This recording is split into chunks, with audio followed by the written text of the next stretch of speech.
Foxing, Draw Down the Moon album review. Let's chat about it. Hey guys, what's going on? John here from What's Been Here tonight to chat about this latest from Foxing, St. Louis-based emo band. They've been at it for a few years now. For the last few years, not only have they been very active, but they've had a lot going on.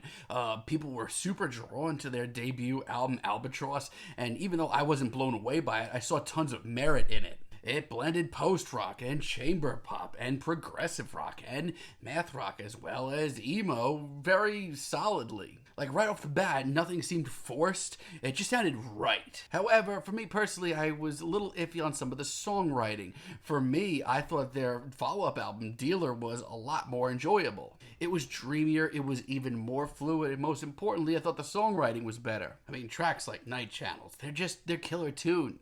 However, some of the later moments here I did think were a little forgettable. But then they completely went off the rails with their next album, Nearer My God. This was a passionately performed arena-sized album, and it was a far cry from where they started, but I enjoyed it for the most part.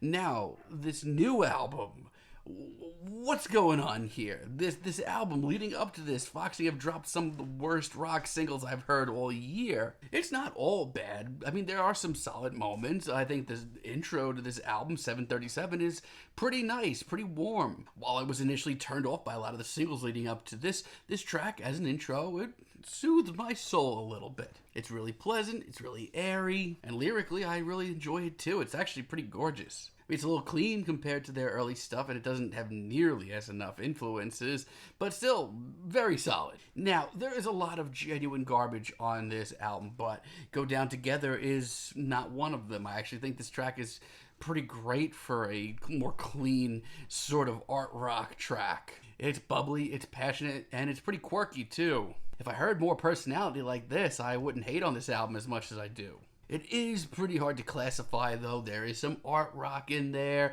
there's some electronic elements, and deep down there is some emo. Bialystok is pretty great, too. It's got a nice, thick atmosphere to it. It's also almost got like a Glass Animals feel to it. But man, this chorus goes hard. It is gigantic. It comes off as like some weird alien synth pop track, and I think it's a good sound for them. Not to mention, if they did want to glossen up their sound a little bit, this is certainly a way to do it. Cold Blooded's pretty good too. It's hazy, it's bluesy. As far as a weird track goes, it comes off pretty alright. It's just something different. It almost has like a neo-psych feel to it. I mean, songwriting-wise, it's not blowing me away, but it's chaotic and passionate and pretty anthemic too. Now, I get what Foxing were going for, but overall, this album ain't for me, Chief. Beacons, what the absolute hell is this track? Look, I'm all for weirdo, obtuse art rock and synth pop. This is just not sounding very good. This just sounds like a who's who of modern indie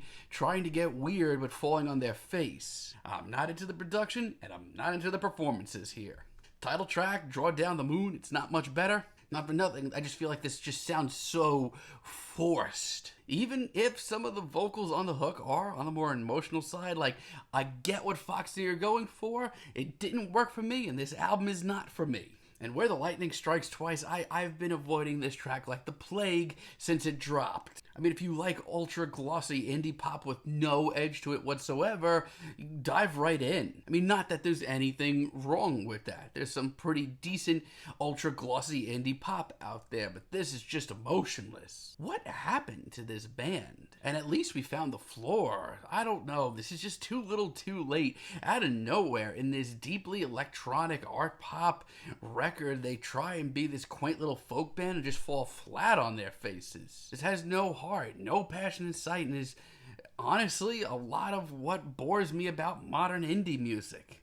There are some okay tracks late in the album, but overall, man, this is just too little too late. If I Believed in Love is actually pretty good. Like, I like the low-key beat, I like the vocal effects, and when this track takes off, it gets pretty exciting. This is a great sound. I don't know where it was for like half of this album. And Speak with the Dead is a really frustrating finale. It's one of the most interesting and risk-taking tracks here.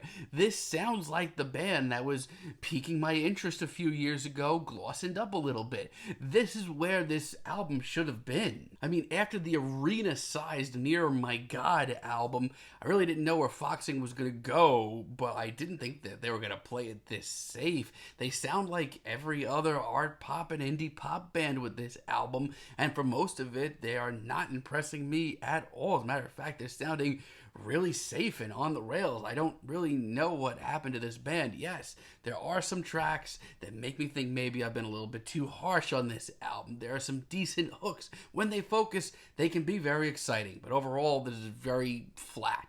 Me. This isn't exciting. Even the best moments here aren't exciting me enough to come back to it for a second listen. I'm feeling a light 6 on this album, but let me know what you guys think down below. If you liked the video, be sure to give us a like, give us a subscribe, and let me know down below what you would like me to chat about in the future. And until next time, have a great day, guys.